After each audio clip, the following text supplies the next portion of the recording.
menggantikan Belanda sebagai penguasa kolonial. Karawang, dengan lokasinya yang strategis di jalur perdagangan dan dekat dengan pusat logistik di Jawa Barat, menjadi wilayah yang penting bagi pendudukan Jepang. Jepang memanfaatkan potensi agraris Karawang untuk mendukung kebutuhan pangan mereka selama perang, sekaligus mengontrol distribusi hasil pertanian untuk kepentingan militer.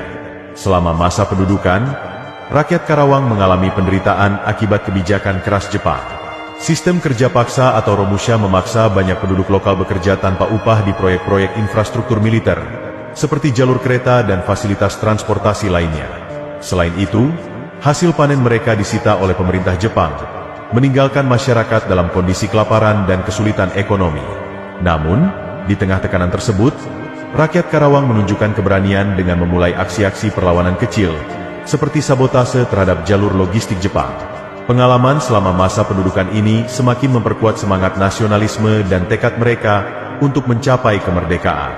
Pada tanggal 16 Agustus 1945, sebuah peristiwa bersejarah terjadi di Rengas Dengklok, Karawang. Sejumlah pemuda yang tergabung dalam kelompok pro-kemerdekaan membawa Soekarno dan Muhammad Hatta ke daerah ini untuk mendesak mereka segera memproklamasikan kemerdekaan Indonesia. Rengas Dengklok dipilih karena letaknya yang terpencil dan relatif aman dari pengawasan tentara Jepang, memberikan waktu dan ruang bagi diskusi penting antara para pemimpin bangsa. Di Rengas Dengklok, pemuda-pemuda tersebut, termasuk Sukarni dan Wikana, berusaha meyakinkan Soekarno dan Hatta bahwa momentum untuk memproklamasikan kemerdekaan tidak boleh ditunda. Mereka khawatir jika Jepang kembali menguasai situasi, peluang untuk merdeka akan semakin sulit.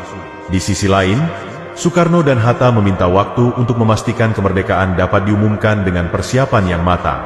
Dialog yang intens dan mendalam di Rengas Dengklok menjadi momen penting dalam sejarah perjuangan Indonesia. Pada malam yang sama, setelah kembali ke Jakarta, keputusan untuk memproklamasikan kemerdekaan pada 17 Agustus 1945 akhirnya diambil.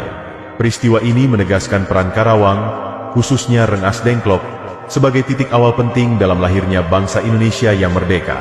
Peristiwa Rengas Dengklok menempatkan Karawang, khususnya wilayah Rengas Dengklok, dalam catatan sejarah nasional.